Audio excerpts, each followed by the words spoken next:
Bonjour, je voulais vous présenter mon premier roman policier, Meurtre en série à Giverny, qui est une immersion dans ce village réputé pour sa belle lumière, où les touristes accostent et repartent, et où les habitants restent à quai, et tout cela sous l'ombre déterminante de la Fondation Monet. Je vous lis un extrait.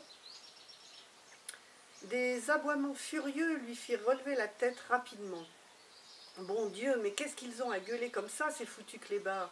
Il prit sa veste, ouvrit la porte. L'air était froid, coupant. Il frissonna. Aldo, Blacko, couchez! Mais les chiens continuèrent.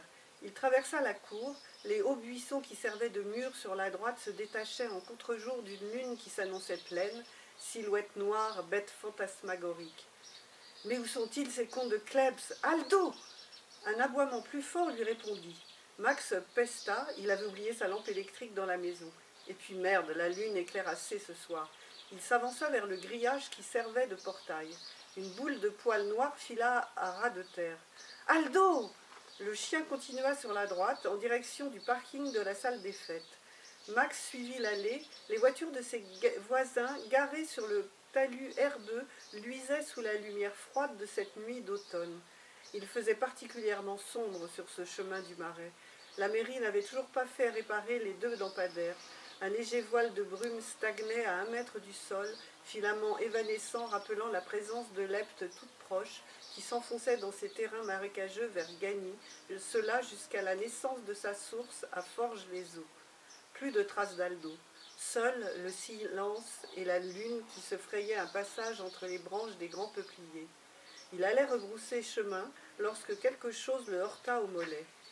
Il perdit l'équilibre, posa une main sur le sol glacé et sentit un liquide chaud et visqueux sous ses doigts.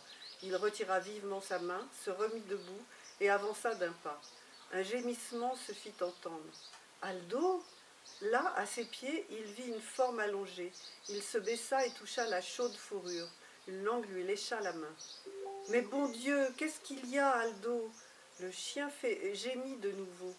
Max se penchait vers lui lorsqu'un aboiement tout proche se fit entendre. « Blacko ?» Toujours penché, Max tourna la tête et une pluie d'étincelles scintilla devant lui. Mais qu'est-ce que...